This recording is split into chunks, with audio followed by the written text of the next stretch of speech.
What's up, guys? I'm Coach Colin. My full name is Colin Boesch, and I am the owner and operator of Engineered Training Method. I hope that you have clicked on this video because of that. This episode or this first episode is going to be about training efficacy, uh, along with an introduction to who I am. So that's kind of where we'll start. But I am a one-on-one professional coach that helps CrossFit athletes become more competitive. Right. So if you are someone who is looking to get more competitive in the sport of CrossFit, then I am your man. Right. Um, I have been pursuing my own competitive aspirations for about 12 years now, and we can get into that here in a second. But um, I have done a lot of research and certifications to try and get me to this point where I can help anyone get to their goal. So, what I'm looking to help with is obviously like improving competition finishes, improving like where you're at on the leaderboard, and closing your gap. And we're going to kind of get into the gap as well here in a second, because I think that the gap pertains a lot to training efficacy as it is. So, the goal is to close your gap and to move you up on leaderboards to get you into your next stages of competition, whether that be top 25% going to quarterfinals, or into the top 2000 to move on to online semifinals, or into the top 100 in quarterfinals in order to move on to an in-person semifinal. Even with the constantly changing CrossFit season, right? Other goals besides that would be getting more fit in general to get to an RX workout within your gym. Or if you're a weekend warrior that is super into your local competition, but maybe not super into the national level competitions, then we're also looking to improve scores on the local level as well. Besides the fact that there's also things like Fittest on the Coast, Wadapalooza, Desert City Classic, Monster Games, WFP, all of the sort that are looking to be more and more competitive and growing the competitive space in general within CrossFit. The goal here is to get you from, the 60th, 50th place that doesn't qualify up into the top 20 that does qualify. Um, so a little bit more about me. I have been doing CrossFit since 2014. I very distinctly remember watching Rich Froning on my television, whether that be from a laptop that was playing a YouTube video, because I don't think they were on television back in 2014. But I had some roommates that were doing CrossFit, and I very distinctly I very distinctly remember being introduced to a video of Froning, and I was like, yeah, I kind of want to give that a try. That looks like I'm gonna get in real good shape. So I went to the gym with them back in Ames, Iowa, where I was going to college at the time to be a mechanical engineer. Get it? Um, and I went in and I did my first like foundations class, and the coach said he saw something in me, so he had me do Grace at 135 in my first foundations class, and it took me like 7.5, 8 minutes or something like that. So not a very competitive time, but I for whatever reason I was hooked, and that was all that it took. Another thing that I very distinctly remember is my friends who were trying to be very competitive and very good in the open at the time, um, telling me that I shouldn't do double sessions with them because they were going in the morning to a class and then coming back in the afternoon for accessory work, or more liftings or more metcons, whatever they felt that they needed to get done, because there was real no real direction still at that point in time. It was just I need to get better at everything all the time. But I very distinctly remember them saying that I shouldn't come with them. And I think that lasted about a week because I was hooked. And it was easy to go. I didn't have as many classes at the time. So I had a little bit of a more open schedule with like my afternoons and stuff like that. So I would go to the 6 a.m. class with them, and then I would come back in the afternoon at like 2 or 3 after classes were done for the day, and I'd work out for another 2 hours before going to the all you can eat buffet style university food place basically, and eating as much as I could to recover. Um, so it's really funny to like look back too. Maybe this is a little too vulnerable, but looking back at those days on my Instagram page, and my Instagram is cbesh6 along with Engineered Training Method. But if you look all the way back in my Instagram, you can see when I first started CrossFit and all the firsts and stuff like that. When I first cleaned 225, when I first snatched 165 and stuff like that. And I remember thinking that I was fat, and that I would have to go to CrossFit to get in shape. And I look back at it now and I am so small and skinny in those videos. And it's just so funny to like think that I know that's what I thought. And I know that's why I wanted to get into CrossFit. Um, but it's evolved so much as time has gone on into what I want and what I'm trying to accomplish here. So the goal there then was to do well in the open because that was really the only thing that we could do at the time. There was a couple of individual level competitions at that point in time. The mat games, there's the CF Circus in Iowa. There's a couple of different things that I believe I competed against Colton Mertens very, very, very, very early on in a CrossFit Circus. Not in 2014, but I can't remember exactly what year it was. But in any case, there's a lot. There was a couple of individual competitions out there, but nothing super crazy. That was like ridiculously local. I was a little more rural than most places, so especially Ames. So there wasn't too many competitions outside of the open to get better for. So the goal was to get better for the open. So we went in, we did double sessions all the time, and we got pretty fit within the first year, right? I talk about that pretty often on my gym podcast, the podcast that I run for my gym. If you're new to this, things happen quickly. Um, you tend to achieve like strength PRs and that type of stuff very early on, especially when you're also like uh, being consistent with it. Obviously, like if you're only coming once a week, it's not going to happen. But if you're being consistent with your class schedule, you'll make gains pretty quick, right? The same can be said with individual design. Typically, one of the big things that we see with like people like switching training camps, like you see that pretty often these days. Every year, there's a couple of athletes that'll switch training camp, whether that be Daniel Brandon or Saxon Panchik or who knows. I'm just kind of naming names there. But and then all of a sudden they kind of go on a little bit of a run, right? They're maybe top 10, top 5 at the games. They compete in Rogue in their top 10. And it's really because that's all about buy-in within their new system, right? To be honest, before they switched, they probably thought that this new training period or this new training block or this new coach was going to be better for them. And because of that belief, they're now going to do better. So the buy-in and trust within that is already built in because you guys are competitive athletes. If you trust me in order to help you with that, the buy-in there is already massive enough that you're going to improve no matter what. And then obviously, like as you improve, the training will improve and evolve with you, which is kind of what I do as individual design. So that kind of breaks into a little bit of training efficacy there, but let's get back. So in any case, started CrossFit in 2014, was doing double days almost immediately. I was that gym ended up closing in my first summer away. My first summer away, I actually came to a place called CrossFit Ariak, which happened to be like down the street from where my parents lived and where I was living at the time.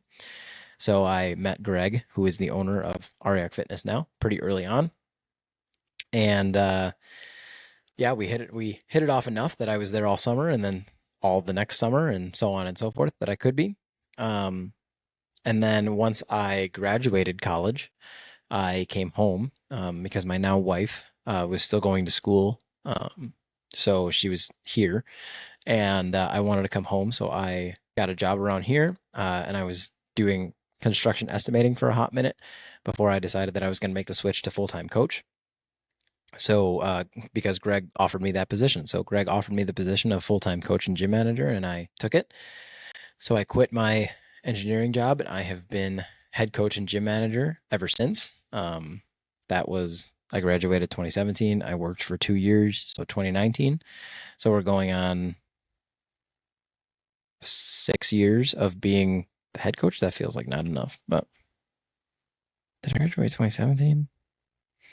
Yeah, pretty sure. Any case, um, we're going on 7 years of being the head coach. There you go. 9 years of being a coach here and 7 years of being the head coach. In any case, in that amount of time, I've learned and worked with a lot of different athletes, mostly within my gym, some outside of my gym.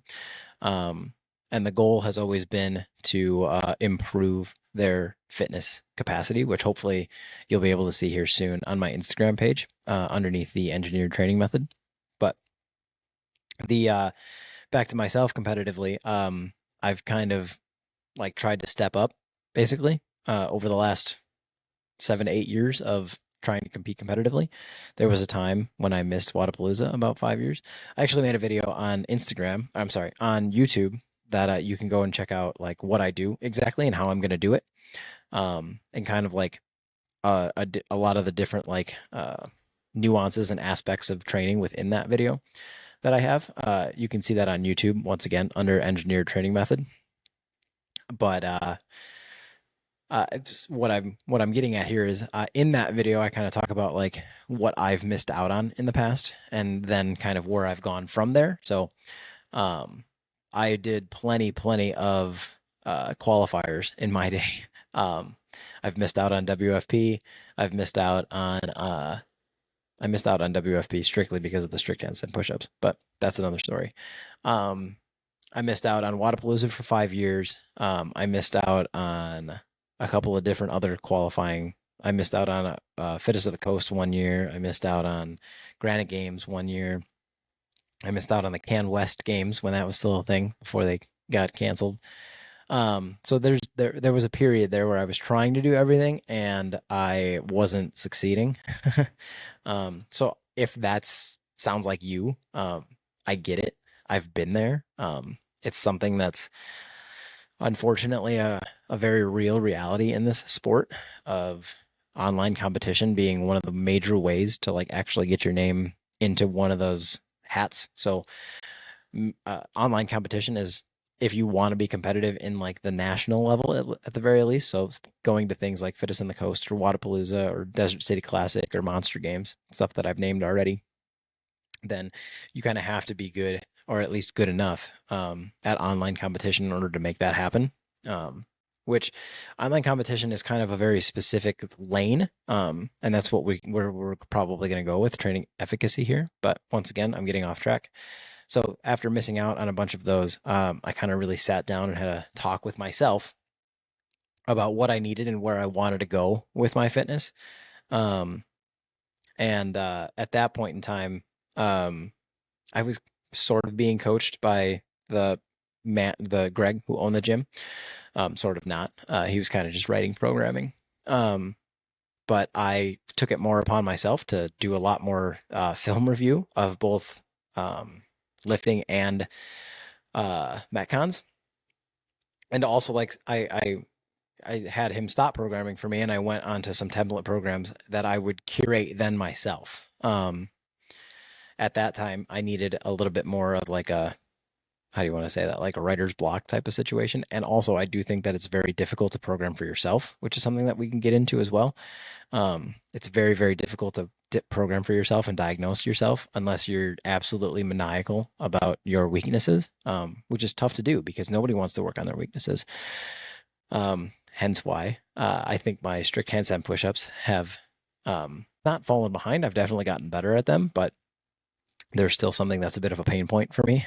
So in any case, I kind of sat down with myself, asked myself where I wanted to go competitively. I was working with another coach and kind of started working with a different coach. You guys probably know him as Coach L. I worked with him for a hot minute, not very long.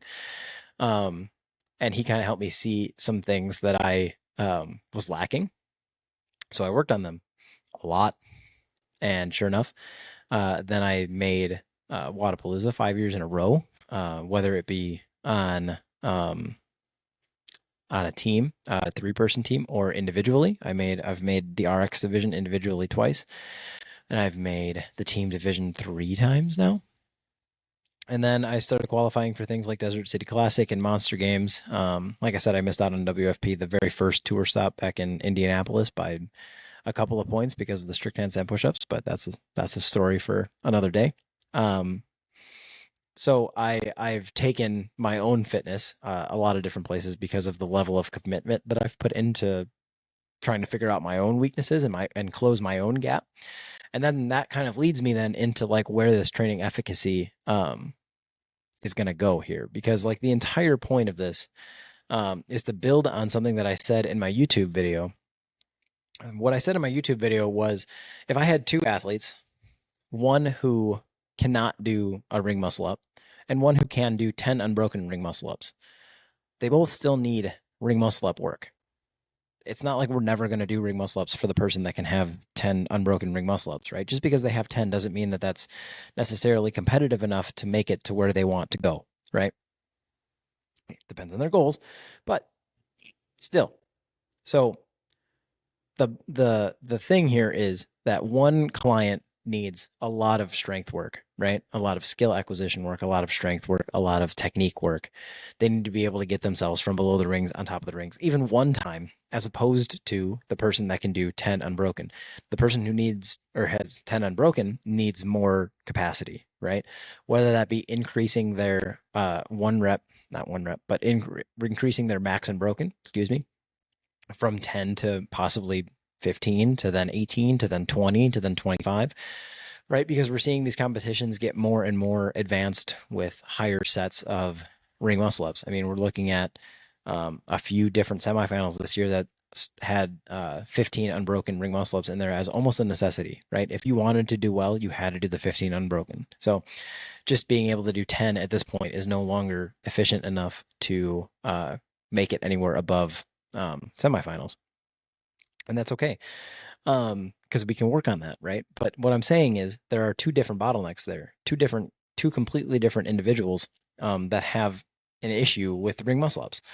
And the entire goal of training efficacy then is being able to tell that person, each of them individually, what they need in order to move on, right? Or to get better. Template programs don't do that. Even class programming doesn't really do that. I love programming for classes. I program a lot of it for my gym. But the issue here is training for class or training within a class is meant to improve the general physical preparedness of a group of people, GPP training, right? A group of people. I only have 1 hour to get that group of people fitter.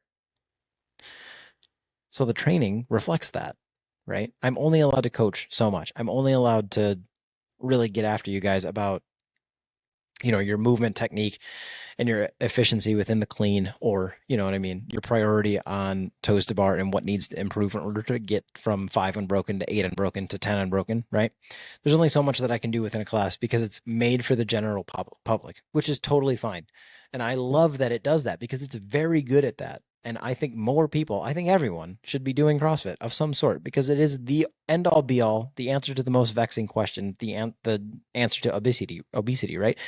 Intensity is key, not every day, but to a point where we're moving and getting our heart rate up in the fact of CrossFit, right?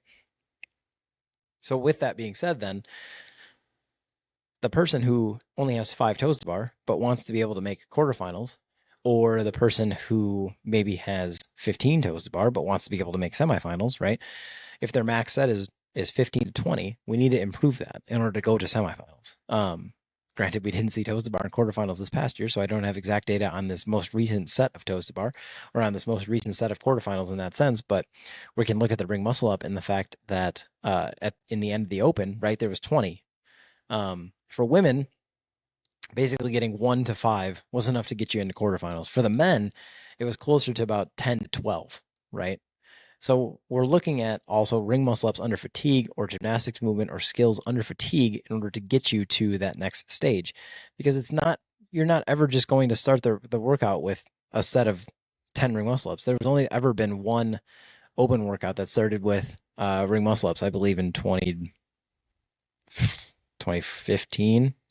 I believe there was the 15.3 maybe was an AMRAP of seven ring muscle ups, wall balls, and double unders. Maybe it was 16.3, can't remember. Anyway, there's only been one open workout that started with ring muscle ups. It's almost always the highest skill is at the end of the workout. We saw it with a deadlift workout in 18.4 when we had Diane 21:59 deadlifts 225 and handstand push-ups into 15:12.9, or maybe it was still 21:15.9 deadlifts at 315 and a 50-foot handstand walk in between.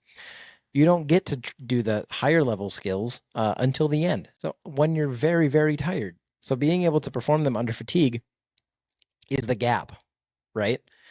There is a gap between competitive fitness and fitness. Those two things are not the same. Having fitness for longevity, very important, obviously. That is what class is for. Class does that well. Fitness for competitive or being good at competitive fitness is very, very different in the amount of muscle endurance that you need, the capacity you need within your gymnastics movements, your overall or absolute strength, your absolute speed, all need to be at a certain point in order to get you past certain levels of competition, right? If you want a podium at your local competition, that's still different from making quarterfinals or making semifinals because it'll depend on the 10 to 15 people that you're working out with. However, you want to know that whatever comes out of the hopper of that individual competition, if they're using a hopper or if they're programming beforehand, whatever it happens to be, that you're going to be good at it. And the only way that you can achieve that is by working on your skill acquisition or by specifically having someone who looks over your skills, who looks over your training on a daily basis and tweaks it or adjusts it depending on you and your goals. It's the only way to get it done. Unless you're going to do that, like I did. But the amount of work and effort that is required of that is exorbitant. So if you're not going to do that, I don't think that you're going to achieve the goal that you want to achieve, because your training efficacy won't be as high as somebody who does have that. And unfortunately, as much as comparison is the thief of all joy, this sport is a lot of comparison because there's a lot of leaderboards that determine where we get to go or where we get to compete or who we get to compete against. Whether that be an online leaderboard or an in-person leaderboard, right? There are leaderboards that literally compare your scores to other people's scores and put you either higher or lower on that leaderboard. That's how the sport works. And I don't see it going anywhere else for a long, long time. As much as I would love for all of the open workouts ever to be done at some sort of in-person competition, I just don't foresee that happening, at least not for years.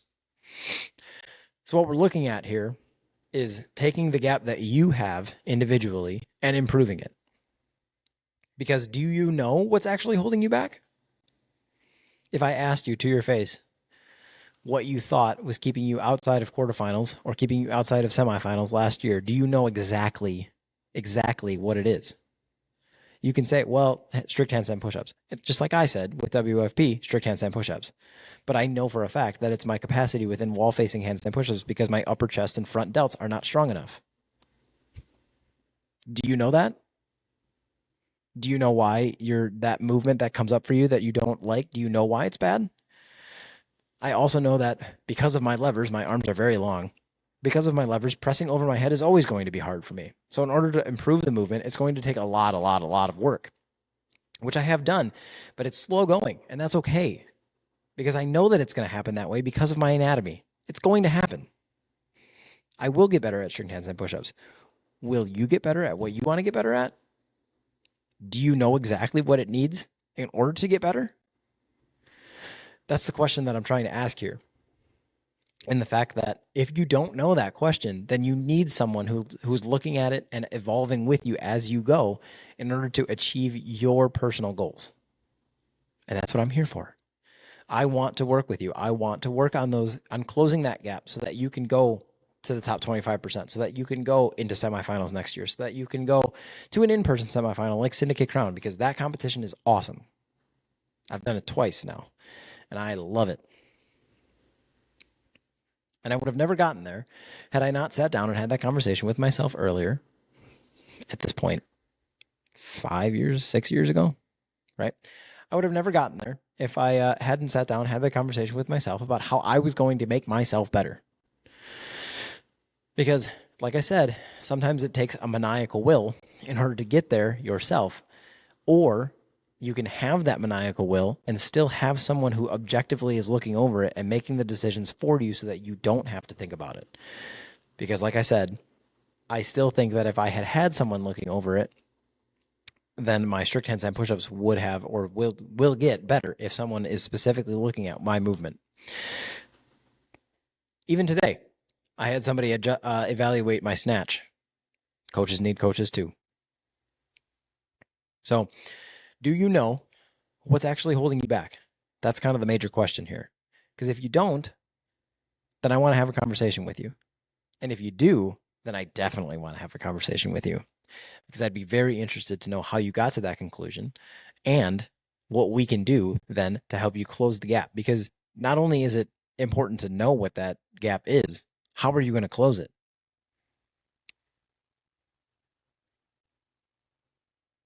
So, overall, here, training efficacy is all about adjusting programming or adjusting workouts or adjusting, you know, training splits, nutrition, whatever it happens to be based on your goals, which is my job.